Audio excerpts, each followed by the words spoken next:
ಅಲ್ಲ ನಾನು ಅಂತ ಇರೋದು ಸುಮ್ಮನೆ ಕರ್ಸ್ಬಿಟ್ಟು ಬೇಜಾರು ಮಾಡ್ಕೊಂಡು ಕಳಿಸ್ಬಾರ್ದು.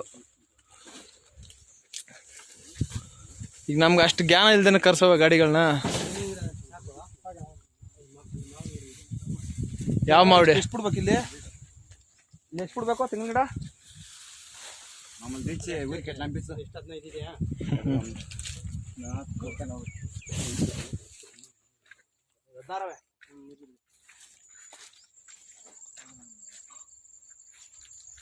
ಯಾವ ಮಾವಿಡೆ ಎಂಟು ಮಾಡ್ಲಾ? ಹಾಂ ಈ 32 ಕೊಟ್ಬಿಡು ಸಂತು. ಇಲ್ಲಿದವನು ಮಾವು ಇದು.